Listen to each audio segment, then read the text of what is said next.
এটা জানবো যে আসলে কোন মানুষের কাছে আমাদের কি হক পায়। এবার আসি যে পুরো 800 কোটি মানুষ আমার কাছে কি হক পায়। যে 800 কোটি মানুষের ভিতরে কেউ আছে মুসলমান, কেউ আছে মুসলমান, তো সবাই আমার কাছে একটা হক পায়, সেটা হচ্ছে মানুষ হিসাবে। যে যে ধর্মেরই হোক, প্রত্যেক মানুষ মানুষের উপর ইহসান করা, অনুগ্রহ করা সবার দায়িত্ব। একবার ওমর রাদিয়াল্লাহু তাআলার সময় একজন বৃদ্ধ হঠাৎ করে তার পিছন থেকে ধরে বসলো, ধরে বসে বলতেছে যে ওমর রাদিয়াল্লাহু তাআলা জিজ্ঞেস করলো যে তুমি কোন ধর্মের অনুসারী। তো সে বললো আমি একজন ইহুদি। জিজ্ঞেস করলো যে তোমার কি দরকার। তো বৃদ্ধ বলল যে আমার ট্যাক্স কে মওকুফ করলে খুব ভালো হয়, এবং আমার কিছু আর্থিক সাহায্য দরকার, এবং আমার বার্ধক্য ভাতাও দরকার। তো ওমর রাদিয়াল্লাহু তাআলা তাকে সবচেয়ে প্রথম বাড়িতে নিয়ে গেলেন, পর্যাপ্ত খাদ্যদ্রব্য সাহায্য প্রদান করলেন। এরপরে বাইতুল মালে হিসাব রক্ষকের কাছ থেকে তাকে নিয়ে গিয়ে বললেন যে এই বৃদ্ধ এবং তার মতো আরো যত বৃদ্ধ আমাদের দেশে আছে সবার ট্যাক্স মওকুফ করে দাও, এবং খাদ্য ভান্ডার থেকে তাদের সাহায্য করো। এমন ব্যবহার কিছুতেই সমীচীন নয় যে আমরা তাদের যৌবনকালে শুল্ক গ্রহণ করে বার্ধক্যে তাদেরকে অসহায় অবস্থা ছেড়ে দিব। তাহলে এটা কার ব্যাপারে ছিল? একজন অমুসলমান, একজন ইহুদি, যার ব্যাপারে আমাদের সবচেয়ে বেশি ইয়ে থাকে, সেই একজন ইহুদির ব্যাপারে ওমর রাদিয়াল্লাহু তাআলা এই ব্যবহার ছিল, এবং সাহাবাদের এবং আল্লাহ রাসূলুল্লাহ সাল্লাল্লাহু আলাইহি ওয়াসাল্লামেরও একই ব্যবহার ছিল, ভালোবাসা, মহব্বত। আমি একটা উদাহরণ এবার দেই, আমার নিজের একটা উদাহরণ। যে আমি আলহামদুলিল্লাহ এর আগে থেকেই মুসলমানদের ভিতরে যে দাওয়াতি কাজ, এটার ব্যাপারে আমার আগে থেকেই এটার ইয়ে ছিল। কিন্তু অমুসলমানদের যে দাওয়াত দিতে হবে বা অমুসলমানদেরকে যে দিনের স্বার্থে তারা যাতে হেদায়েত হয়ে যায় এই কারণে ভালোবাসতে হবে বা তাদের সাথে মিশতে হবে, তাদেরকে দাওয়াত দেওয়ার জন্য, এটা আমার ভিতরে আসলে এই জ্ঞানটা এত ছিল না। তো যাই হোক, আমার বিয়ের পরে তো আমি তখনও মুসলমানদের এই দাওয়াতি কাজগুলো শেখা হয়নি বা তখন এই কাজের সাথে লাগিনি। তো একবার আমার ওয়াইফ আমাকে বললো যে তার একজন হিন্দু বান্ধবী, আমাদের ওর স্কুলের ফ্রেন্ড, হিন্দু বান্ধবী আমার বাসায় আসতে চায়, বলতে সে ঢাকাতে একটা পরীক্ষা দিবে বা কোনো একটা কারণে ঢাকাতে আসতে চায়। তো আমার কাছে অনুমতি চাইলো যে সে তো ঢাকায় আসতে চায়, আমি কি করব। তো তখন তো আমার আসলে বুঝছিল না, তখন আমি স্পষ্ট নিষেধ করে দিলাম, বললাম যে না, এসব হিন্দু মিন্দু বাসায় এনো না, এরা বাসায় আসলে অপবিত্র, বাসা অপবিত্র হয়ে যাবে, এইসব বলে আমি নিষেধ করে দিলাম। আর তো যাই হোক, আল্লাহ তাআলা এরপরে হিন্দুদেরকে যে দাওয়াত কিভাবে দিতে হবে বা হিন্দুরাও যে আল্লাহ তাআলার বান্দা, তাদেরকেও যে আমাদের দাওয়াত পৌঁছানো জরুরি, এই বিষয়গুলো এর ভিতরে আল্লাহ তাআলা আমাদের ভিতরে ঢুকাই দিলেন। এবং এর ঠিক সম্ভবত 2 বছর বা 3 বছর পরে আবার ওই বান্ধবী আমার ওয়াইফকে ফোন দিছে, সম্ভবত 2 বছর বা 3 বছর পরে আর কি। যে ফোন দিয়ে বলতেছে যে আমার তো আরেকটা পরীক্ষা আছে ঢাকাতে, আমি তো আসতে চাই, তো কি করব। তো আমার ওয়াইফ আমাকে এবার জিজ্ঞেস করলো যে কি করা যায়। সেই ফ্রেন্ড তো হিন্দিতে আবার ফোন দিছে। তো সেই একই আমি বুঝের কারণে এবার আমার ওয়াইফকে বললাম, দেখো তুমি তোমার এই ফ্রেন্ডকে দাওয়াত দাও, এবং তোমার এই ফ্রেন্ডের জন্য আমি নিজে হাতে বাজার করব, এবং তার যত ধরনের আপ্যায়ন লাগে আমি ইনশাল্লাহ করব। তো যাই হোক, আমার আহলিয়ার ওই বান্ধবী আসলো, তার একটা বাচ্চাও ছিল, ছোট 5 বছর বা 4 বছর সম্ভবত বয়স হবে। তো আমি নিজে তাকে বাজার করলাম, এবং মানে একজন আমার ভালো একজন মেহমান আসলে আমি যে পরিমাণ আপ্যায়ন করি তার থেকে বেশি আপ্যায়ন করলাম। তো আপ্যায়ন করার পরে আমার ওয়াইফকে দিয়ে তাকে আমি দাওয়াত দেওয়াইলাম, এবং আমাদের একজন ভাই আছে, তার ওয়াইফ মুসলিম। তো ওই মুসলিম বোনকে আমি ওই ভাইয়ের মাধ্যমে বাড়িতে নিয়ে আসলাম, এবং মুসলিম বোনকে আমাদের বাসায় প্রায় একদিন ছিল তার পরীক্ষার পরে। তো একদিন পুরো দিন এরকম তাকে বিভিন্ন বিষয়ে দাওয়াত দেওয়াইলাম, এবং তাকে বিভিন্নভাবে ইসলামের সৌন্দর্য বোঝানোর চেষ্টা করলাম। তো আমার মনে আছে, আমি তো আসলে সরাসরি ওই বোনকে দাওয়াত দিতে পারিনি, যেহেতু সে আমার নন মাহারাম, আমার জন্য মাহারাম না। তো তার মেয়ে তো আমার রুমে আসতো, আমি তার সাথে খুব ভালো সম্পর্ক করে ফেলছি। সে দৌড়ায় দৌড়ায় আসতো, আমি চকলেট দিতাম। একদিন বা 2 দিন ছিল আর কি। তো একটা পর্যায়ে আমি তাকে কোলে নিয়ে, তো আমি তাকে ইসলামের সৌন্দর্যগুলো শিখাচ্ছিলাম। ছোট বাচ্চা হিসাবে বলছিলাম, দেখো এই যে মূর্তি বা পুতুল, এটা কিছু করতে পারে, বলতে করতে পারে না। তো কে করতে পারে, বলে আল্লাহ তাআলা করতে পারে। তো তাকে আমি কালেমা শিখাইলাম। তো একটা পর্যায়ে আমার চোখ বেয়ে বেয়ে এত পানি পড়তেছিল, আল্লাহু আকবার। আমার ওয়াইফ এরপর আমাকে কয়েকবার বলছে যে দেখো, তুমি যে আমার এই হিন্দু এই বান্ধবীর বাচ্চাকে কোলে নিয়ে যে পরিমাণ কাঁদছো, আমার তো মনে না যে তুমি আমার মেয়েকে নিয়ে এই পরিমাণ কাঁদছো। আমার দিলে যখন এটা বারবার মনে আসতেছিল যে আরে এই নিষ্পাপ বাচ্চা, এও যদি মারা যায় বড় হয়ে, তো হিন্দুই হবে। তো হিন্দু হয়ে মারা গেলে কি হবে, সে চিরতরে জাহান্নামী হয়ে যাবে। আল্লাহু আকবার। সে তো আল্লাহ তাআলারই বান্দা, সে জাহান্নামী হয়ে যাবে। আমি তার জন্য দোয়া করছি। তো মানে এত চোখের পানি ছেড়ে দিয়ে তার জন্য দোয়া করলাম যে আল্লাহ তুমি তাকে হেদায়েত দাও, তার মা বাবাকে হেদায়েত দাও। তো যাই হোক, তো এই কথাগুলো বলার উদ্দেশ্য হলো কি, যে একটা বুঝের ভুলের কারণে আজকে আমরা উম্মতের ভিতরে বিভাজন সৃষ্টি হয়েছে। একজন হিন্দু বা একজন অমুসলমানদের সাথে যে আমি মুসলমান হিসেবে কি ব্যবহার করা উচিত ছিল, যে আব্দুল্লাহ ইবনে উবাই মুনাফিকের সর্দার, তো আল্লাহ রাসূল সাল্লাল্লাহু আলাইহি ওয়াসাল্লাম এরকম তার জানাজা পড়ার জন্য যাচ্ছে, তো ওমর রাদিয়াল্লাহু তাআলা বলতেছে যে আল্লাহ রাসূল, যে আপনি জানেন আপনি কার জানাজা পড়তে যাচ্ছেন? তো বলতেছে যে আমি জানি সে মুনাফিকের সর্দার। তো আল্লাহ রাসূল সাল্লাল্লাহু আলাইহি ওয়াসাল্লাম বলতেছেন, দেখো, যে আমি যদি জানতাম যে এই মুনাফিকের জানাজা যদি আমি ৭০ বার পড়ি তো আল্লাহ তাআলা মাফ করে দিবে, তো আমি তার জানাজা ৭০ বারই পড়তাম। তো এটাই ছিল আল্লাহ রাসূল সাল্লাল্লাহু আলাইহি ওয়াসাল্লামের দিলের ব্যথা। আল্লাহু আকবার। তো এটা ছিল একজন অমুসলমানের প্রতি আল্লাহ রাসূল এবং সাহাবাদের ব্যবহার। আজকে আমরা কোথায় চলে গেছি? একজন মুসলমান আরেকজন মুসলমানকে আমি শত্রু ভাবি। আচ্ছা যাই হোক, আমাদের হাতে সময় খুব কম। তাহলে আমরা জানলাম যে সমস্ত মুসলমান, সমস্ত মানুষ, এই ৮০০ কোটি মানুষ আমার কাছ থেকে একটা হক পায়, সেটা হলো মানুষ হিসাবে। এবার আসি ২ নম্বরে, যে একজন মুসলমান আমার কাছে কি হক পায়? আচ্ছা, এই যে ৮০০ কোটি মানুষ, এই ৮০০ কোটি মানুষের ভিতরে ২০০ কোটি মুসলমানের প্রত্যেকের দাম বাকি ৬০০ কোটি অমুসলমানদের থেকে কোটি কোটি গুণ বেশি। কেন? যে ব্যক্তি কালেমা পড়ছে, মান ক্বালা লা ইলাহা ইল্লাল্লাহ দাখালাল জান্নাহ, যে ব্যক্তি কালেমা পড়ছে, আল্লাহর উপর ঈমান আনছে, সে একদিন না একদিন অবশ্যই জান্নাতে যাবে। তাহলে এই পর্যায়ে এসে একজন মুসলমান কয়টা হক পায়? ২টা হক পায়। একটা হচ্ছে সে মানুষ হিসাবে একটা হক পায়, ২ নম্বর হচ্ছে যে সে মুসলমান হিসেবে একটা হক পায়। তাহলে একজন সাধারণ মুসলমান আমার কাছে ২টা হক পায়। একটা হচ্ছে মানুষ হিসাবে, একটা হচ্ছে মুসলমান হিসাবে। এবার আসেন যে এর ভিতরে বাছাই করা কিছু মুসলমান হচ্ছে দিনদার মুসলমান। এই যে সাধারণ মুসলমান বললাম, এই সাধারণ মুসলমানের অধিকাংশ হলো কি, দেখা যায় যে বছরে একদিন হয়তো নামাজ পড়ে, বা এরকমও আছে যে তাও পড়ে না, শুধু নামের ভিতরে মুসলমানিত্ব আছে, এরকম বিভিন্ন রকম আছে।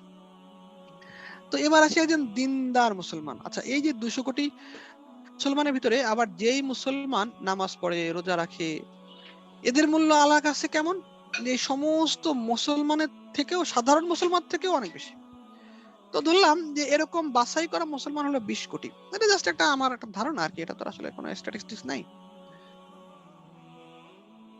তো এরা দিনদার মুসলমান, কিন্তু এরা দায়ী না, অর্থাৎ এরা দিনের প্রচার প্রসার এগুলো নিয়ে কোনো চিন্তা ভাবনা করে না, কিন্তু এরা শুধু অ্যাজ ইউজুয়াল নামাজ কালাম পড়ে, রোজা রাখে, ফরজ বিধানগুলো মানে, কিন্তু এরা দায়ী না।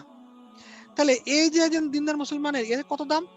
এ আমার কাছে ৩টা হক পায়। একটা হচ্ছে মানুষ হিসাবে, ২ নম্বর হচ্ছে মুসলমান হিসাবে, ৩ নম্বর হচ্ছে দিনদার মুসলমান হিসাবে। আল্লাহু আকবার। এবার আসি যে একজন দায়ী মুসলমান, যে এই যে উপরে যে লোকগুলোর কথা বললাম যে দিনদার মুসলমান, এই দিনদার মুসলমানের কিছু লোক যে তারা দিনের ফিকির করে, দাওয়াতের কাজ করে, ইলম প্রচারের কাজ করে, এদের সংখ্যা ধরলাম ৫ কোটি। ৫ কোটি হবে না, আরো কম হবে, ধরলাম যে এদের সংখ্যা হচ্ছে ৫ কোটি। তো একবার চিন্তা করেন, এই ৫ কোটি লোকের মর্যাদা আল্লাহ তাআলার কাছে সবার থেকে কত গুণ বেশি। আল্লাহু আকবার। কোটি কোটি গুণ বেশি। যে একজন অমুসলমান থেকে অনেক বেশি, আবার সাধারণ মুসলমান থেকে বেশি, দিনদার মুসলমান থেকেও কি এই দায়ী মুসলমানের দাম আল্লাহ তাআলার কাছে বেশি। তাহলে যদি বলি যে এই একজন দায়ী মুসলমান যে আমার কাছে কয়টা হক পায়? যে ৪টা হক পায়। একটা হচ্ছে যে সে মানুষ হিসাবে একটা হক পায়, মুসলমান হিসেবে একটা হক পায়, দিনদার হিসেবে একটা হক পায়, দায়ী হিসেবে হক পায়। আল্লাহু আকবার। একজন দায়ী মুসলমানের কি বিশাল দাম! আসমান জমিন সমস্ত কিছু বিক্রি করলেও একজন দায়ী মুসলমানের সমান মূল্য শোধ করা যাবে না। আজকে আমাদের সমস্ত মতানৈক্য, সমস্ত পরস্পর বিরোধিতা কাদেরকে নিয়ে? এই যে ৪ নাম্বার যে দায়ী মুসলমান, এদেরকে নিয়ে। আমাদের সমস্ত আয়োজন এই ৪ নাম্বার ভাইদেরকে বাতিল হিসাবে গণ্য করার জন্য। এদেরকে আমরা বলে ফেলি এরা ইহুদিদের দালাল। অনেক সময় আমাদের কাছে এই লোকগুলা মুসলমানদের থেকেও, অমুসলমানদের থেকেও বেশি খারাপ মনে হয়। অনেক সময় এমনও প্রশ্ন আসে যে আমাদের ভিতরে অমুক দল করে, তো তার সাথে কি আমাদের মেয়েদের বিয়ে দেওয়া যাবে? আল্লাহু আকবার। প্রশ্ন শুনে মনে হয় যেন ব্রাহ্মণের সাথে শূদ্রের বিয়ে হচ্ছে। সত্যি, এর চেয়ে দুঃখের বিষয় আর কি আছে? যেই লোকগুলো ৪টা হক পায়, তাদের হক কিংবা ভালোবাসা তো দূরের কথা, তাদের সাথে কথা বলাটাকেও অনেক সময় আমরা গুনাহের কাজ মনে করি। অনেক সময় তাদের জানাজা পড়া যাবে কিনা এই নিয়ে সন্দেহ তৈরি করি। এরা সালাম দিলে আমরা অনেক সময় উত্তরও দেই না। তো আমাদের ভিতরে যে এই যে বিভাজন, এর পরেও কি আমরা আশা করতে পারি যে আমাদের দ্বারা বিজয় হবে? আল্লাহু আকবার। আমি এবার কিছু গল্পের ছলে কিছু উদাহরণ দিব। আমি শুরুতেই আমি এর ক্লাসে বলছি আমি আসলে কোনো আলেম না। আমি আজকে যে উদাহরণগুলো দিব শুধুমাত্র এই উদাহরণ বা এগুলোর ভিতরেই সীমাবদ্ধ থাকবে ইনশাআল্লাহ। তো আমাদের আজকের ক্লাসের মূল উদ্দেশ্য হলো যে উম্মতকে এক করা। আমাদের ভিতরে সবচেয়ে বড় যে সমস্যা আজকে উম্মতের ভিতরে বিভাজন। আমাদের আজকের ক্লাসের উদ্দেশ্য হলো যে এই বিভাজন হারামকে দূর করে আমরা ফরজ বিধান উম্মতের ঐক্যের উপরে আমরা একত্রবদ্ধ হব ইনশাআল্লাহ। মুসলমানদের ঐক্যের বিভাজনের ব্যাপারে কি করা হচ্ছে? মদিনার জিম্মাদার মাওলানা সাইদ আহমদ খান সাহেব মাঝে মাঝে এই ঘটনাটা বলতেন, অনেকেই ওনার মুখ থেকে এই ঘটনা শুনছে, যে একটা বনে 3টা গরু ছিল, যে একটা হচ্ছে যে কালো গরু, একটা লাল গরু, একটা সাদা গরু। আমি জাস্ট একটা প্রতীক হিসাবে 3টা গরু নিছি। তো বাঘ যখনই ওই গরুদেরকে আক্রমণ করে, তো গরুরা ইউনিটি থাকার কারণে, তারা ঐক্যবদ্ধ থাকার কারণে 3 জনে আক্রমণ করে বাঘ আর তাদেরকে খাইতে পারে না, বা তাদের ভিতরে ইখতিলাফ তৈরি করতে পারে না, বা তাদেরকে পর্যবস্ত করতে পারে না। এবার বাঘ মনে মনে চিন্তা করলো যে কি করা যায়, এদের ভিতরে তো যদি আমি ইউনিটি ধ্বংস করতে না পারি তাহলে তো আমি এদেরকে শাসন করতে পারছি না, ডিভাইড অ্যান্ড রুল। তো এবার বাঘ মনে মনে চিন্তা করলো এবং সেটার উপরে আমল করলো। তো সে প্রথমে করলো কি, গিয়ে এই লাল গরু আর সাদা গরু এই দুইজনের কাছে গিয়ে বললো যে দেখো, তোমাদের ভিতরে যে কালো গরুটা, এই কালো গরুটা তো কালো, তো অশুভ শক্তির প্রতীক, তো এ তো দেখতেও ভালো না, এটা তোমাদের এই সম্প্রদায়কে নষ্ট করতেছে, তোমাদের সম্প্রদায়ের সৌন্দর্য নষ্ট করতেছে, বরঞ্চ তোমরা দুজন কত সুন্দর লাল সাদা, তো এই কালো গরুটার দিকে তোমরা তাকাও না, তোমরা দুজন একসাথে থাকো, এই কালো গরুটা যা হয় হোক, এদিকে তোমাদের তাকানোর দরকার নেই। সাদা গরু আর লাল গরু মনে করলো তাই তো, যে আমরা এত সুন্দর, আমাদের সাথে এই কালো গরুটাকে নিয়ে আমরা কেন ঘুরবো, এটাকে তো আমরা বাদ দিয়ে দিই, এটা তো আমাদের শত্রু। তো যাই হোক, তো তারা শত্রু ভাবাপন্ন হয়ে কালো গরুটাকে আলাদা করে দিল, বাঘ এবার কালো গরুটাকে খেয়ে ফেললো। তো এবার চিন্তা করতেছে যে সাদা গরু আর লাল গরু তো একসাথে আছে, এই জন্য তো আমরা এদেরকে খাইতে পারতেছি না, তো কি করা যায়? তো এবার এসে সাদা গরুটাকেও বুঝালো, দেখো যে তুমি সাদা, সাদা হচ্ছে পবিত্রতার প্রতীক, আর লাল হলো অশুভ শক্তি, তুমি লালের সাথে থাকো না। আবার লালটাকেও বুঝালো, দেখো তুমি লাল কত সুন্দর টকটকা লাল, আর সাদার সাথে তুমি থাকো না। তো দুইজনকে বোঝানোর ফলে দুইজন নিজেরা নিজেরা একে অপরকে শত্রু ভাবা শুরু করলো। তো যখন দুজনে নিজেরা নিজেরা শত্রু ভাবা শুরু করলো, তখন আর এরা একসাথে চলে না, তখন এরা আলাদা হয়ে গেল। আর এই সুযোগ বুঝে বাঘ লাল গরুটাকেও খেয়ে ফেললো, সাদা গরুটাকে খেয়ে ফেললো। তো সাদা গরু সেই দিন খুব আফসোস করলো, যারে প্রথম দিন যেদিন আমাদের ভিতরে ইখতিলাফ তৈরি হয়েছিল, সেই দিন যদি আমরা ঐক্যবদ্ধ থাকতাম তাহলে আজকে আমাদের এই পরিণতি হতো না। তো এটাই হলো যে ইহুদি খ্রিস্টানদের ডিভাইড এন্ড রুল পলিসি, যে তারা আমাদেরকে সমূলে ধ্বংস করবে না, কিন্তু তারা আমাদেরকে ডিভাইড করে দেবে যাতে আমাদেরকে শাসন করা সহজ হয়। হাসান আল বান্নার একটা ঘটনা, হাসান আল বান্না আপনারা সবাই শুনছেন, আল্লাহ তাআলা ওনাকে জান্নাত নসিব করুক। অনেক বড় একজন বুজুর্গ ছিলেন, অনেক বড় একজন দার্শনিক জ্ঞানী ছিলেন। তো উনি মিশরে কায়রোর থেকে একটা গ্রামের একটা মসজিদে এশা নামাজ পড়লেন রমজানের সময়। তো রমজানে ওই মসজিদে, যে মসজিদে মুসল্লিরা 8 রাকাত পড়বে না 20 রাকাত পড়বে, এটা নিয়ে দুটো দলে ভাগ হয়ে গেছে। তো দুটো দলে ভাগ হয়ে গিয়ে একটা পর্যায়ে যে তারা মারামারির পর্যায়ে চলে গেছে, যে আমরা এই মসজিদে 8 রাকাত প্রতিষ্ঠিত করব, আর এক দল বলছে না আমরা এই মসজিদে 20 রাকাত প্রতিষ্ঠিত করব। তো এই বিষয়টা হাসান বান্নার নজরে আসলেন, এবং একটা পর্যায়ে ওনাকে পেয়ে সবাই বলেন যে ঠিক আছে, আপনি আমাদের ভিতরে ফয়সালা করে দেন, আপনি যদি বলেন যে আমরা সবাই 8 রাকাত পড়বো, আমরা 8 রাকাতই পড়বো, আপনি যদি বলেন আমরা 20 রাকাত পড়বো, তো আমরা 20 রাকাতই পড়বো। তো উনি মিম্বারে দাঁড়ায় কয়েকটা কথা বললেন, যে দেখেন, যে তারাবির নামাজ কি ফরজ না সুন্নাত? তো সবাই, তারাবির নামাজ হচ্ছে যে কিছু কিছু মাযহাবে নফল, কিছু কিছু মাযহাবে সুন্নাত, কোনো মাযহাবই ফরজ না। তো সবাই এক সুরে বলে উঠলো যে না, তারাবির নামাজ সুন্নাত। তো এবার উনি দ্বিতীয় প্রশ্ন করলো যে মুসলমানদের ভিতরে ঐক্য, ভ্রাতৃত্ব, ভালোবাসার পরে কি আছে? তো সবাই একসাথে বলে উঠলো যে এটা হচ্ছে ফরজ। কেন? আমি প্রথমেই একটা আয়াত তেলাওয়াত করছিলাম, যে ওয়াতাসিমু বিহাবিল্লাহি জামিয়া ওয়ালা তাফাররাকু। যে তোমরা আল্লাহর রজ্জুকে শক্ত করে ধরো, পৃথক হয় না। তাহলে কি আল্লাহর রজ্জুকে শক্ত করে ধরা অর্থাৎ উম্মতের ঐক্য ফরজ আর উম্মতের ভিতরে বিভাজন হচ্ছে হারাম। তো এরপরে হাসান ইবনে সবাইকে বুঝালেন, দেখেন যে আপনারা যে এই যে মারামারি ঝগড়াঝাটি করতেছেন একটা সুন্নাত আমলের জন্য, আর এর দ্বারা কি হচ্ছে আপনাদের ভিতরে যে ফরজ আমলটা হচ্ছে যে এই ফরজ আমলটা ছুটে যাচ্ছে। এজন্য আমরা সুন্নাতকে প্রতিষ্ঠা করতে গিয়ে আমরা ফরজকে বিনষ্ট করব না। এজন্য যে ওরাই আমাদের শত্রু যারা আমাদের এই উম্মতের ভিতরে বিভাজন করতে চায়। তো এই কথা বলার পরে উনি মিম্বার থেকে নেমে আসলেন। সবাই বুঝতে পারলো যে আসলে আমার যে আমল, আমি যে আমল করি সে আমল করতে থাকি, কিন্তু আমরা আমাদের উম্মতের ভিতরে যে ঐক্য, এই ঐক্যকে আমরা নষ্ট করব না। তো মুসলমানদেরকে ভাগ করার জন্য আজকে ইহুদি খ্রিস্টানরা এই একটা পদ্ধতি অবলম্বন করতেছে। আজকে আমরা অনেকে বলি যে অমুক দল ইহুদিদের দালাল, অমুক দলকে ইহুদিরা লাখ লাখ টাকা দিছে। খুব সহজে বোঝা যায় যে ইহুদিরা বা খ্রিস্টানরা তারা এত বোকা না যে আমাদেরকে টাকা দিয়ে আমাদেরকে এই কাজগুলো করবে, বরঞ্চ তারা আমাদেরকে জাস্ট ডিভাইড করে দেবে, আমরা নিজেরা মারামারি করে শেষ হয়ে যাব, তাদের আর কিচ্ছু করা লাগবে না। তো তাদের এই এক ফর্মুলাই যে আমাদের ধ্বংস করার জন্য যথেষ্ট, তাদের আমাদেরকে টাকা দিয়ে ধ্বংস করার প্রয়োজন নেই। আপনি কোথাও দেখবেন না যে ইহুদি খ্রিস্টানরা মিছিল মিটিং করতেছে, বরঞ্চ তারা সূক্ষ্মভাবে কোনো না কোনো ভাবে আমাদেরকে ডিভাইড করে দিচ্ছে।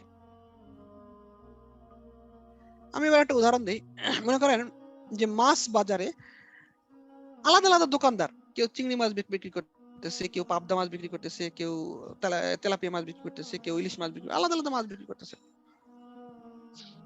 তো একজন ব্যক্তি সে রুই মাছ পছন্দ করে, সে কোন একটা দোকান থেকে রুই মাছ নিয়ে আসলো। আরেকজন ব্যক্তি ইলিশ মাছ পছন্দ করে, সে ইলিশ মাছ নিল। আরেকজন ব্যক্তি শুটকি মাছ পছন্দ করে, সে শুটকি মাছ নিল।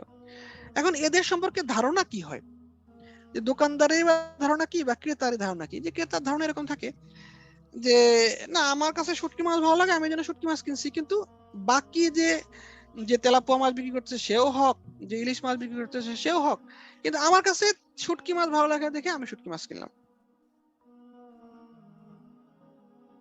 তো ঠিক একইভাবে প্রত্যেকেই কি একই ধারণা করতেছে, কিন্তু ঠিক এই ধারণাটাই আমরা মুসলমানরা করতে পারতেছি না। যে আমাদের মুফতি জুবায়ের সাহেব হযরত একটা উদাহরণ মাঝে মাঝে দেন যে আমাদের মুসলমানদের ভিতরে সবচেয়ে বড় সমস্যা একটা অক্ষর নিয়ে। একটা অক্ষর কি? ওকার, একটা অক্ষর হচ্ছে ওকার, ওকার আর অস্বইকার। আমরা বলি আমারটাই ঠিক, এই কথাটা ভুল। বরঞ্চ কথাটা যদি এরকম বলা হয় তো আমারটাও ঠিক। আমারটাও ঠিক মানে কি? যে আমি যে রুই মাছ কিনছি এটাও ঠিক, বাকি যে যারা শুটকি মাছ কিনতেছে ওরাও ঠিক। তাহলে আমাদের উম্মতের ভিতরে সমস্ত বিভাজন দূর হয়ে যেত। এখন অনেকে চিন্তা করতেছে, মনে করেন মাছ দোকানে গিয়ে একজনের চিন্তা করলো, আরে এই যে মাছ দোকানদাররা আলাদা আলাদা হয়ে ইখতিলাফ করে করে বেচতেছে, তো এটা না করে একটা কাজ করলে তো সমস্ত মাছ আলাকে একসাথে নিয়ে এসে সবগুলো মাছ একসাথে করে সব দোকানদারকে একসাথে বসাতে। তো এটা কি আদৌ সম্ভব? এটা কোনোদিন সম্ভব না। কেন? যে প্রত্যেক বিক্রেতার কিছু আলাদা আলাদা থিঙ্কিং আছে, আলাদা আলাদা বিজনেস পলিসি আছে। সে প্রত্যেকদিন তেলাপিয়া মাছ আনে, তেলাপিয়া মাছটাকেই সে ভালো বুঝে। তো তাকে সমস্ত দোকানদারকে এইভাবে এক করার প্রয়োজন নাই, বরঞ্চ আমি কিভাবে এক হব, যে আমার ভিতরে এইটুকু ধারণা করব যে যে যে পছন্দ অনুযায়ী মাছ কিনছে তার বুঝ মতোই কিনতেছে, আমিও যেমন হক, আমারটাও যেমন হক, ওরটাও হক। আমি যদি শুধু আমার ভিতরে এতটুকু ধারণা নিয়ে আসতে পারি, তো কি হবে যে আমাদের সমস্ত উম্মতের ভিতরে যে বিভাজন দূর হয়ে আমাদের ভিতরে ঐক্য চলে আসবে ইনশাআল্লাহ। আচ্ছা, আমি এবার চ্যাটিংটা একটু খুলে দিই, একটা প্রশ্ন করি আপনাদের কাছে। আচ্ছা বলেন তো যে কোন তেলটা বাজারে সবচেয়ে ভালো? বাজারে কোন তেলটা সবচেয়ে ভালো? আমি চ্যাট অন করে দিছি, আপনারা উত্তর দিতে পারবেন ইনশাআল্লাহ। বাজারে কোন তেলটা, কোন কোম্পানির তেলটা সবচেয়ে ভালো? আচ্ছা সরিষার তেল ধরেন, সরিষার তেলের ভিতরে কোনটা সবচেয়ে ভালো?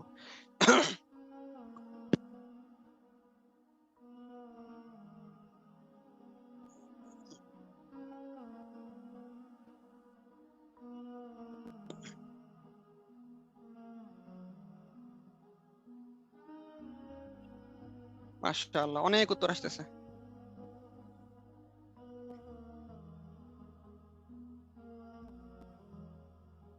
আল্লাহু আকবার। আচ্ছা এবার আমি একটা প্রশ্ন করি, দ্বিতীয় প্রশ্ন। তেলের ভিতরে এত ইখতিলাফ, আমি কোনো তেলই খাবো না।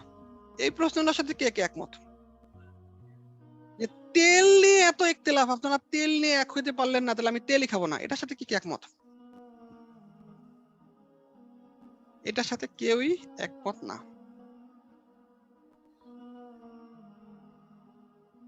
মাশাআল্লাহ। এবার আমি একটু চ্যানেলটা অফ করে দিয়ে আমি বাকিটা ইনশাআল্লাহ কন্টিনিউ করি। আচ্ছা ঠিক আছে ইনশাআল্লাহ, মাশাআল্লাহ।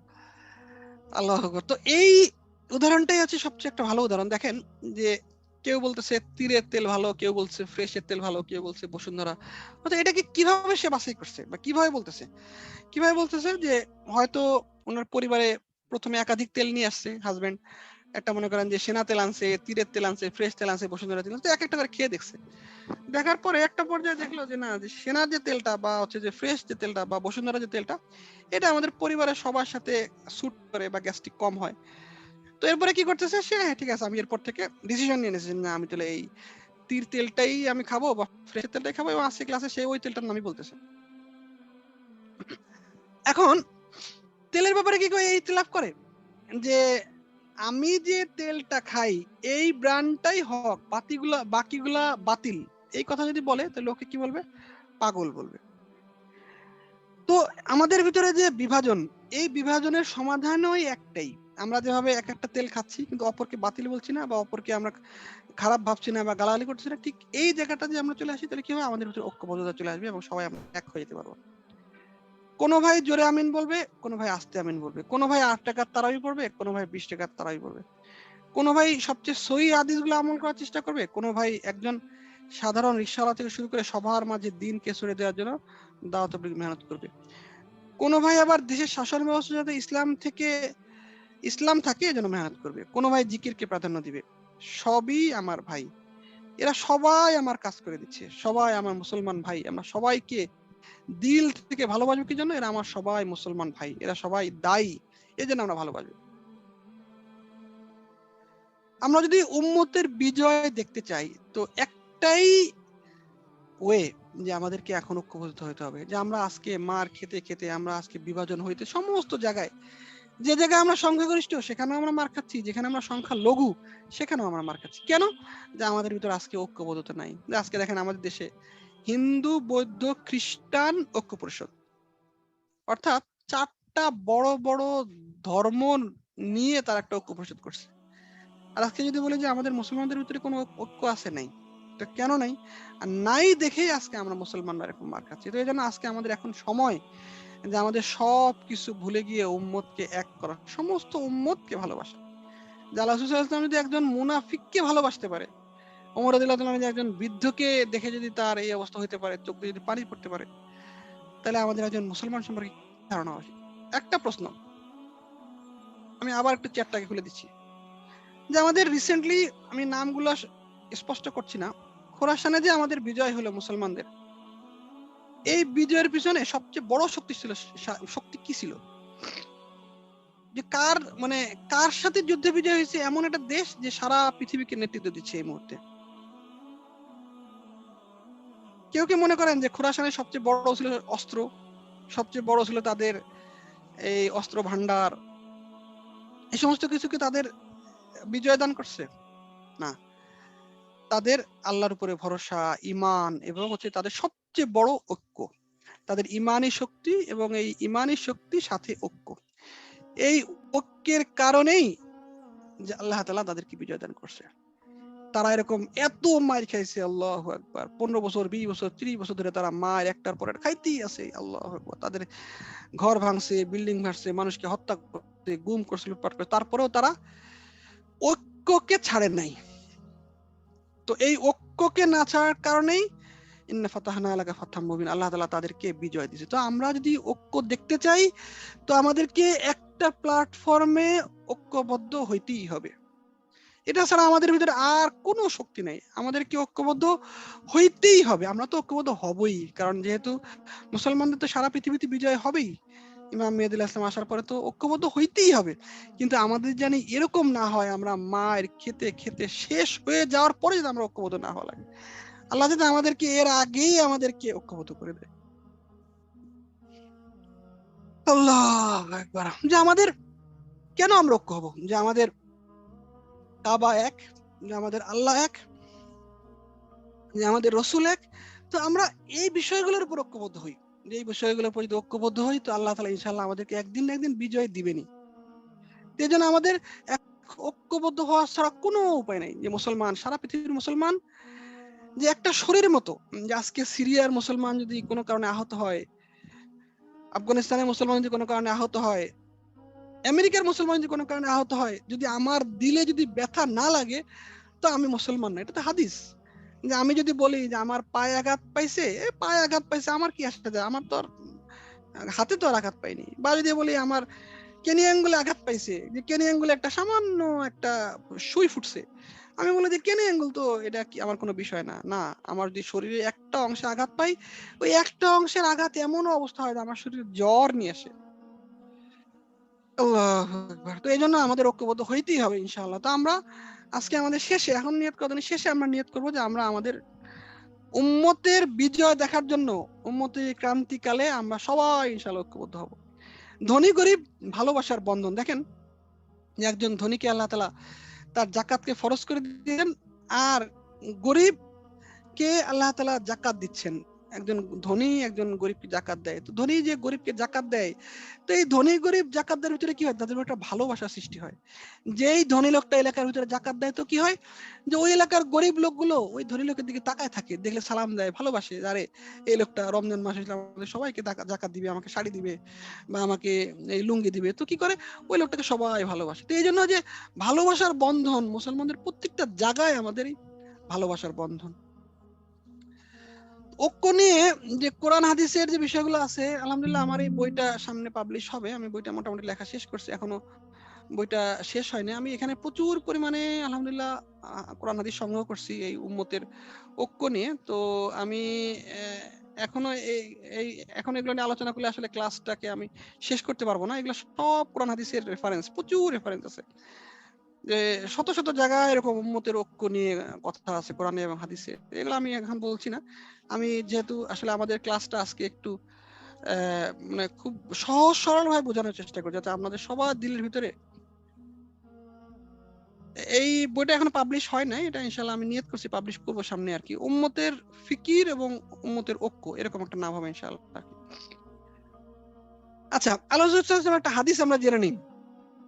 আপনারা শুধু স্লাইডটা পড়লেই হবে, স্লাইড এবং আমার ক্লাসটা দেখলে হবে। আচ্ছা, আমি একটা বলে রাখি, আপনাদের যে ক্লাস টেস্ট হবে, ক্লাস টেস্টে ইনশাআল্লাহ এই ক্লাস টেস্টে শুধু আমার 4টা ক্লাস থেকেই পরীক্ষা হবে। 4টা ক্লাস না, আজকে সহ আমার 4টা ক্লাস হবে, আর একটা ইউটিউব ভিডিও আমি দিয়ে দিছি। এই ইউটিউব ভিডিও এবং এই 4টা ক্লাস, মোট 5টা ক্লাস থেকে ইনশাআল্লাহ ক্লাস টেস্ট হবে। তো এটি আপনাদের সিলেবাস, এই ক্লাস টেস্টের সিলেবাস ইনশাআল্লাহ। আর এটা আমার বই করার জন্য, এই আমার এই করার জন্য কোনো বই, ফ্যামিলি ম্যানেজমেন্ট বই দেখতে পারেন। বাকি হচ্ছে আমার ক্লাসগুলো করলে। আর হ্যাঁ, এটা হচ্ছে দাওয়া এবং সুন্নাতের একটা সাবজেক্ট আর কি। আচ্ছা, তো আল্লাহ রাসূলুল্লাহ সাল্লাল্লাহু আলাইহি ওয়াসাল্লামের একটা হাদিস, যে এমন একটা যুগ আসবে যে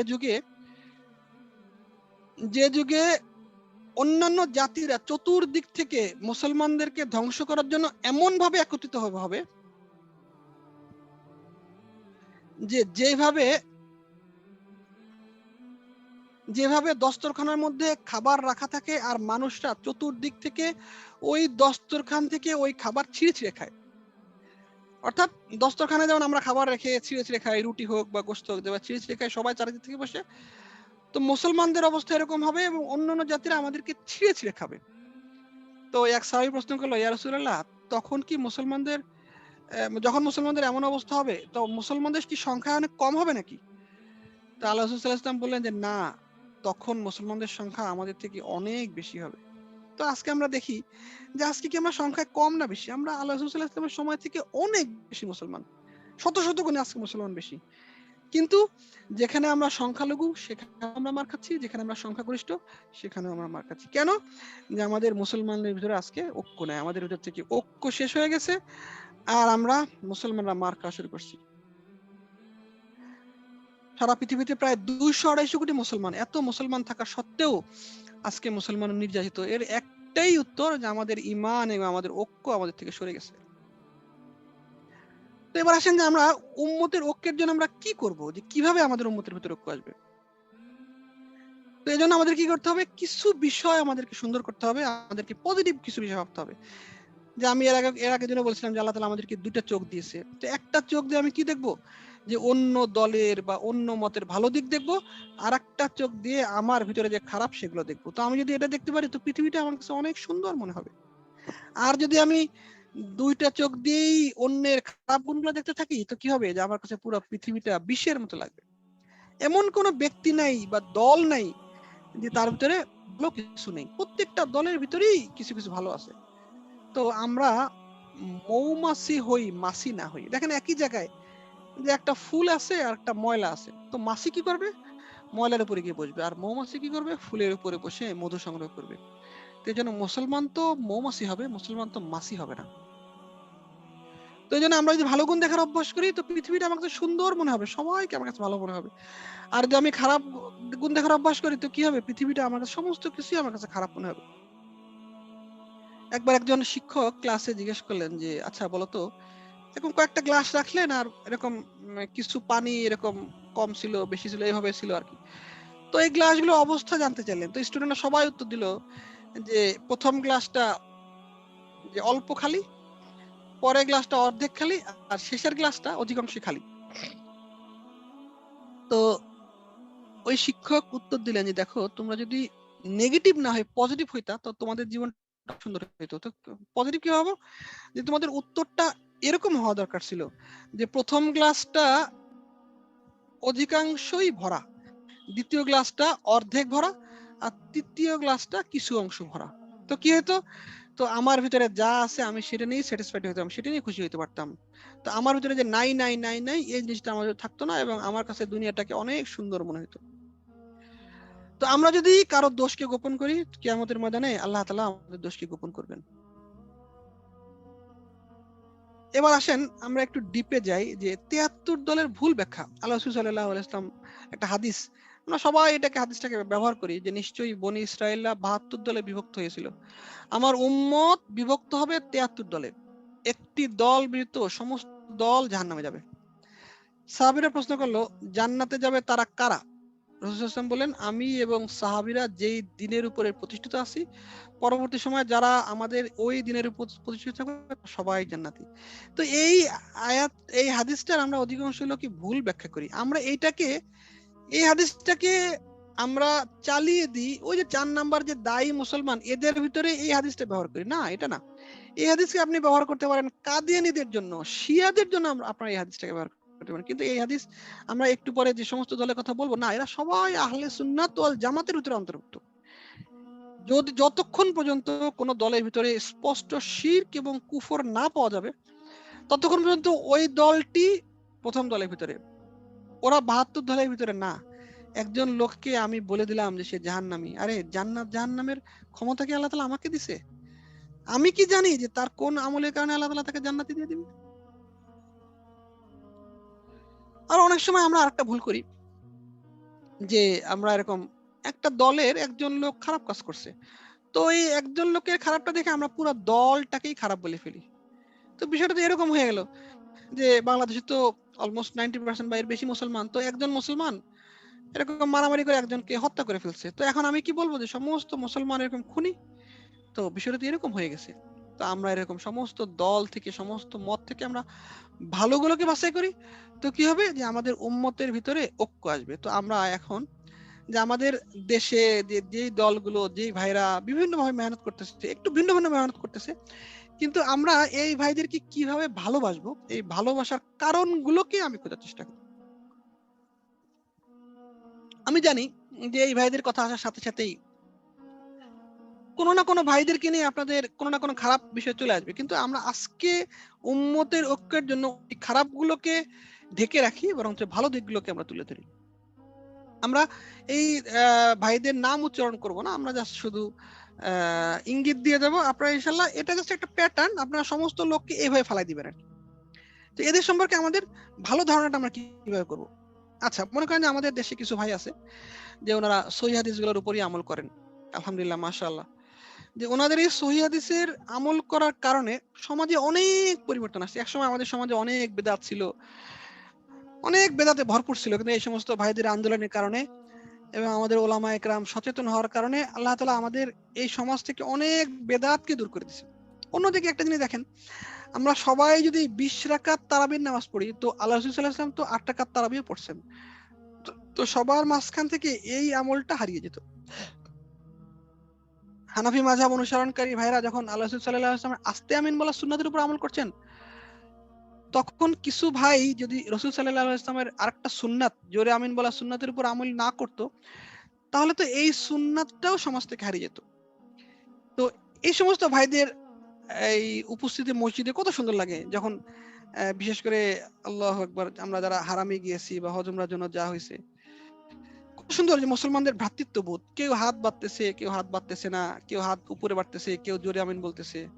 কত সুন্দর এই দৃশ্য, যখন সমস্ত লোক জোরে আমিন, আমি তো মাঝে মাঝে নিজেও জোরে আমিন বলি, এত ভালো লাগে। আল্লাহ, সমস্ত মসজিদ মনে হয় যে আমিনের সুরের ঝংকারে সমস্ত হারাম কেঁপে ওঠে। আল্লাহ আকবার, এটি তো সৌন্দর্য।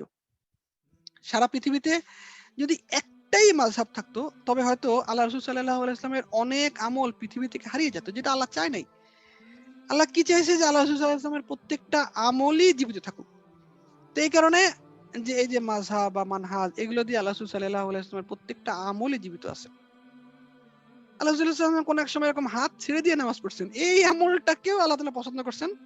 মালিকি মাযহাব অনেক বড় একটা মাযহাব, যে মিশর এবং অনেকগুলা কান্ট্রিতে এরকম মালিকি মাযহাব।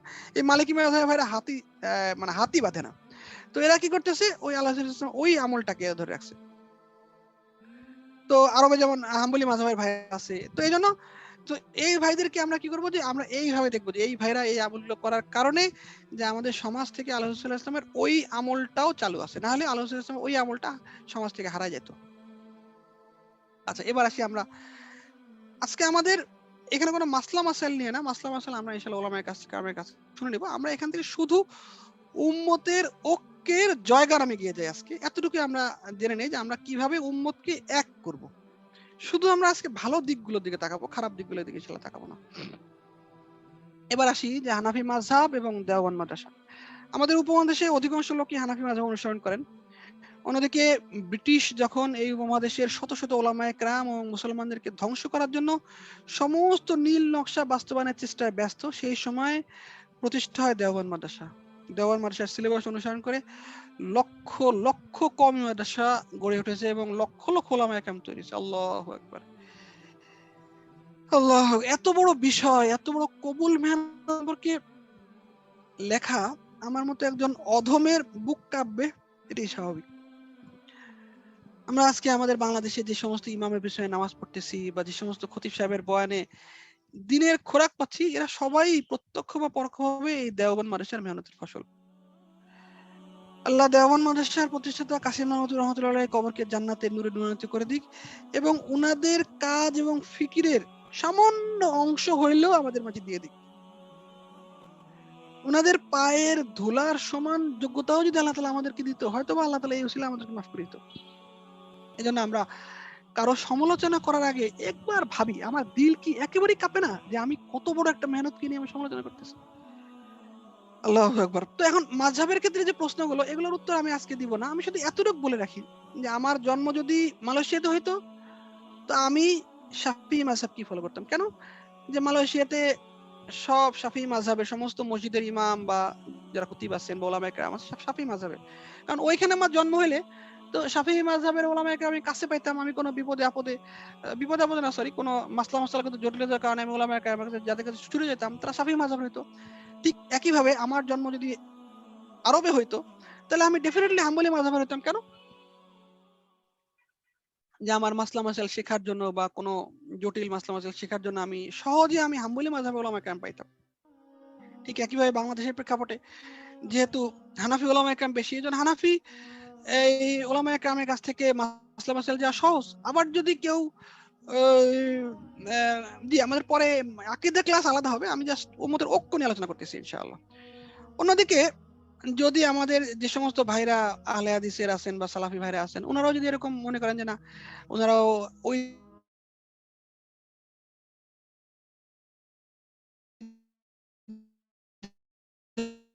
ধরনের ওলামায়ে কেরামের সাথে আমাদের ভালো সম্পর্ক আছে। ওনাদের যে মাসলা মাসাইল বা যেগুলো, একটা বিষয় আমাদের মনে রাখা দরকার, আমাদের এই মাযহাবগত পার্থক্য সবই নফল বা সুন্নাতের পর্যায়ের। বড় কোনো পার্থক্য আমাদের ভিতরে নাই। কোনো মাযহাবেই বলবে না যে মাগরিবের নামাজ 4 রাকাত, মাগরিবের ফরজ নামাজ 4 রাকাত, এটা কোনো মাযহাবই বলবে না। সমস্ত মাযহাবেই মাগরিবের ফরজ নামাজ 3 রাকাত, এটা নিয়ে কোনো ইখতিলাফ নেই।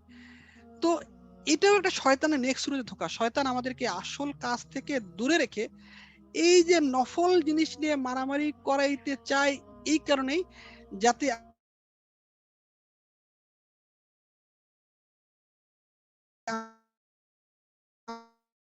আমরা আমাদের যে আসল কাজ ছিল, যে আমরা যে দায়ী, আমরা যাতে দায়ী হতে না পারি, আমরা যাতে আমাদের এই ইখতিলাফ নিয়ে আমরা ব্যস্ত হয়ে পড়ি। তো এটা শয়তানও চায় এবং আমরাও আলটিমেটলি এই শয়তানের পিছনেই ছুটছি।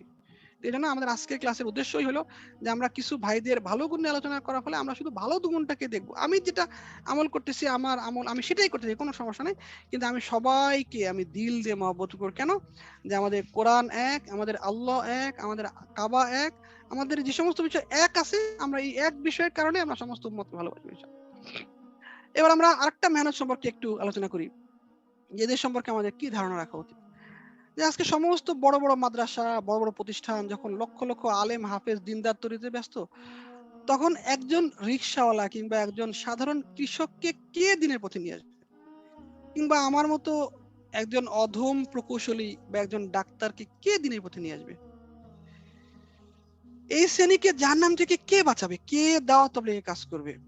আল্লাহু আকবার। লক্ষ লক্ষ সাধারণ মানুষকে দিনের উপরে নিয়ে আসার ব্যাপারে এই দল যে অবদান, এটা কি এই ছোট বইয়ের 1-2 পাতায় লিখে শেষ করা সম্ভব? আল্লাহ তাআলা আমাকে অনেকগুলো দেশে নিয়ে গেছে। পৃথিবীর এমন কোন দেশ সম্ভবত নাই যেখানে আল্লাহ তাআলা এই দাওয়াত তাবলীগের মেহনত এরকম চলতেছে না। নিজের টাকা দিয়ে, নিজের সময় নিয়ে আল্লাহর এই বান্দারা দেশে দেশে ঘুরছে কি জন্য? যাতে সমস্ত লোক জাহান্নাম থেকে বাইচা জান্নাতে হয়ে যেতে পারে। এটাই তো নবীদের কাজ ছিল, সাহাবাদের কাজ ছিল।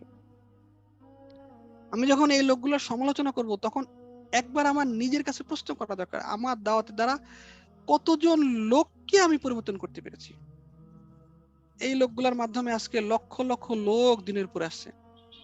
যে আমার মতো অধম, যে একসময় হাফ প্যান্ট পরে একজন ছেলে ছিল, সে আপনাদের সামনে কিছু কথা বলবে, এই যোগ্যতা তো কিভাবে হইলো? যে আল্লাহ তাআলা এই সমস্ত মেহনতের মাধ্যমেই কবুল করছে। যে আজকে পাকিস্তানের তারিক জামিল সাহেব কোন মেহনতের ফসল, জুনায়েদ জামশেদ কোন মেহনতের ফসল, সাইদ আনোয়ার কোন মেহনতের ফসল। আল্লাহু আকবার। আল্লাহ তাআলা এই দল এবং এই দলের ভাইদেরকে আল্লাহ তাআলা কবুল করুন। তো এবার আসা যাক একটু ইখতিলাফি বিষয় নিয়ে। যদি আমি শুরুতেই বলছি আমরা আকীদাগত বিষয় এগুলো আমরা উলামায়ে কেরামের কাছে শুনে নিব। আজকে আমরা পুরো ক্লাসে শুধু ঐক্যের জয়গান গাইবো। ঐক্যের জয়গান গাওয়ার জন্য যা দরকার আমরা শুধু এতটুকু কথাই বলবো। যে আমরা জানি যে যারা দাওয়াত তাবলীগ মেহনতের সাথে জড়িত, আমরা জানি যে আমাদের এই দাওয়াত তাবলীগের ভিতরে দুটো ভাগ হয়ে গেছে। তো আমাদের এই ভাগ নিয়ে কি ধারণা হওয়া উচিত? প্রথম একটা উদাহরণ দিই, যে বাবা মা ঝগড়া করে আলাদা হয়ে গেছে সাময়িক সময়ের জন্য। এই বাবা মায়ের মধ্যে কে হক? সবচেয়ে প্রথম আমার ভিতরে যেটা এই ইয়াকিন দৃঢ় হওয়া দরকার, যে আমাদের এই তাবলীগের ভিতরে যে বিভাজন, এটা কোনো মুসলমান করে নাই। তাবলীগের মেহনত যেমন 100 বছর চলছে, ইহুদি খ্রিস্টানদের চক্রান্ত চলছে 100 বছর। তো এই বিভাজনের ফলে কোন দলেরই বিজয় হয়নি, বরং বিজয় হয়েছে ইহুদি খ্রিস্টান। শয়তান বিজয় হয়েছে, আমরা উভয় দলই পরাজিত হয়ে গেছি। অন্যদিকে শয়তান বিজয়ী হয়েছে এবং আমাদেরকে জাহান্নামে নিয়ে আসছে। কিভাবে? আমার খুব আফসোস হয়, এরকম মাঝে মাঝে খুব কান্না আসে, যে যখন আমাদের এই দাওয়াতের মেহনতের সাথে জোড়া হয়, তখন এই দলের সমস্ত লোক একজন আমিরে গীবত করতেছে, আবার ওই দলের সমস্ত লোক একজন আমিরে গীবত করতেছে। তো কি হচ্ছে? আলটিমেটলি আমার এই ভুরি ভুরি আমলনামা গীবতের কারণে একজন আমিরের আমলনামায় ট্রান্সফার হয়ে যাচ্ছে, আবার ওই দলের সমস্ত আমলনামাও এরকম আরেকজন এরকম আমি জিম্মাদারি এরকম আমলনামায় ট্রান্সফার হয়েছে। তো কি লাভ হচ্ছে? কি একদিকে যেমন শয়তান লাভ হচ্ছে, আর আমাদের জিম্মাদারা লাভ হচ্ছে, আর আমাদের সমস্ত আমলনামা শেষ হয়ে যাচ্ছে। অন্যদিকে আমরা কি ভাবতেছি? যে আমরা যারা এই দলে আছি, আমরা ভাবতেছি যে ওই দল তো দুর্বল দল, ওরা একদিন শেষ হয়ে যাবে, আমাদের বিজয় হয়ে যাবে, সমস্ত লোক ওরা আমাদের দলে জয়েন করবে। আবার ওরাও কিন্তু একই জিনিস ভাবতেছে। কিন্তু অন্যদিকে এই দুইটা দলই এমন শক্তিশালী দল যে কোনো দলই শেষ হওয়ার মতো নয়। একদিকে যেমন রয়েছে অধিকাংশ উলামায়ে কেরামের সমর্থন, আর অন্যদিকে হাজার হাজার কুরবানি ও ইখলাসওয়ালা পুরান সাথীরা রয়েছে। এজন্য যে আগেও তো আমাদের ভিতরে অনেক দল ছিল, যে চরমনায় মেহনত ছিল, বিভিন্ন ধরনের মেহনত ছিল। আমরা জাস্ট এতটুকু চিন্তা করি যে আজকে যে এই মেহনতে দুইটা দল হয়েছে, তো এরাও তো মেহনত করতেছে। আজকে ওই ভাইদের যে 3 দিনের জামাত যায়, ওই 3 দিনের জামাতে কি করে গান বাজনা করে? ওরা কি এখানে কনসার্ট করে? ওরা কেন হারাম কাজ করে? না, আমরাও যে কাজ করতেছি ওরাও সেই কাজ করতেছে। তো এই জন্য শয়তান আমাদেরকে বিভাজন করে দিছে, আবার গীবতের কারণে আমাদের আমল নামাও শেষ করে দিচ্ছে। এই জন্য যে আমরা যে দলই করি না কেন, আমরা আরেক ভাইয়ের জন্য দোয়া করতে থাকি। আর তাদেরকে আমার দলে আনার চেষ্টা না করে, বরং কোটি কোটি লোক আছে যারা কিছুই করতেছে না, তাদেরকে আমরা দাওয়াতি কাজ করতে থাকি। হাজার হাজার লোক একটা এলাকার ভিতরে নামাজ পড়তেছে না, হাজার হাজার লোক, একটা লক্ষ লক্ষ লোক এরকম সরাসরি ইমান না আনার কারণে জাহান্নামী হয়ে যাচ্ছে। আমরা এই সমস্ত লোকের ফিকির করি, আমাদের এদের ভিতরে আমরা টানাটানি না করি। আমি একটা ছোট্ট উদাহরণ দিই। আমাদের এক ভাই, আমাদের ভার্সিটির এক ছোট ভাই, তো কোন একটা দেশে যাওয়ার আগে আমার কাছে আসছে, এসে বলতেছে, ভাই আমি যে দেশে যাচ্ছি ওই দেশে তো আমাদের ভাইদের মেহনত নাই, ওই দেশে ওই ভার্সিটিতে পুরোপুরি ওই ভাইদের মেহনত, তা আমার কি করণীয়? তো আমি তাকে বললাম যে দেখো, তোমার কাজ হলো তুমি ওই ভার্সিটিতে গিয়ে জয়মা মজবুতির সাথে ওদের সাথে মেহনতে থাকবা। কারণ হলো তুমি যদি ওখানে ইখতিলাফ সৃষ্টি করো তো ওই ভার্সিটির মেহনতের সমস্যা হবে, তো এটার দ্বারা কি হবে, হইতে পারে যে ওই ভার্সিটিতে মেহনতি বন্ধ হয়ে গেছে, আর এক সময় হইতে পারে যে তুমি নিজেও হারাই গেছো। এই জন্য যে এগুলো নিয়ে ইখতিলাফ করার সময় এখন নাই, যে কিয়ামত খুব সন্নিকটে, সামনে আমাদের মুসলমানদের বিজয় হবে। তো এই বিজয় আমরা কিভাবে দেখবো যদি আমরা এখনো আমরা দায়ী মুসলমান না যদি ইখতিলাফ করি, তাহলে বিজয় কিভাবে সম্ভব? আল্লাহু আকবার। সবচেয়ে বড় কথা হলো ইখলাস। ইখলাস সবচেয়ে বড় কথা। আমি আমার ঈমানকে যদি সুন্দর না করি, তো আমাকে কোনো দল নাজাত দিতে পারবে না। মনে করি যে আমি এরকম বলতেছি যে আমি যে দল করি সেই দলে আমি সারা দুনিয়ার আমির, কিন্তু আমার ঈমান আমল সুন্দর না, তো কি হবে আমার এই দল করে? অন্যদিকে আমি বলতেছি যে আমি যে দল করি সেই দলের সাথে সমস্ত হাজার হাজার ওলামা ইকরাম, কিন্তু আমার ঈমান আমল সুন্দর না, তো আমার এই দল করে কি লাভ হবে? একটা বিষয় আমরা সবাই জানি যে আমরা এসএসসি তে বা বিভিন্ন সময় কোচিং করেছি। কেউ ইহক কোচিং করছে, কেউ ম্যাপসে কোচিং করছে, কেউ ওমেগা কোচিং করছে, কেউ উদ্ভাসে কোচিং করছে। কিন্তু কোচিং এর উদ্দেশ্যটা কি? কোচিং এর উদ্দেশ্য হলো যে আমার ভালো রেজাল্ট করা। পরীক্ষার সময় আসে না, পরীক্ষার প্রশ্ন আসে না যে তুমি কোন কোচিং করছো। ঠিক একইভাবে কবরের ভিতরে যে প্রশ্ন করা হবে, এই প্রশ্নের ভিতরে আসবে না যে তুমি কোন দল করছো, কোনটা করছো, কিন্তু প্রশ্ন করা হবে ঈমান আর আমলের। এই জন্য যে ঈমান আমলওয়ালা হবে, ইখলাসওয়ালা হবে, সে নাজাত পেয়ে যাবে। আর যে ঈমানওয়ালা ইখলাসওয়ালা হবে না, সে যে দলই যেভাবেই করুক না কেন, সে নাজাত পাবে না।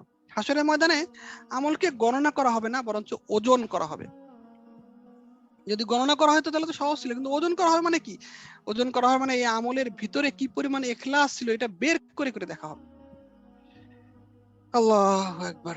এই জন্য আমি আবারও বলছি, আমরা বিষয়গুলো নিয়ে আমরা জানি যে অনেকের ভিতরেই অনেক রিঅ্যাকশন তৈরি হচ্ছে। আজকে রিঅ্যাকশন না, আজকে আমরা শুধু উম্মতের বিজয় দেখতে চাই। এই বিজয় দেখার জন্য কিভাবে এক হতে পারি, আজকের ক্লাসে শুধু আমরা এতটুকু প্রতিজ্ঞা করে নিই, আপনি যে দল করেন আলহামদুলিল্লাহ আপনার ওই দলটাই সঠিক, কিন্তু একটা জায়গায় আমরা একত্রিত হই যে আমাদের আল্লাহ এক, আল্লাহ রসুল এক, কাবা এক, কালেমা এক, এই এক বিষয়গুলো আমরা একত্রিত হয়ে যাই।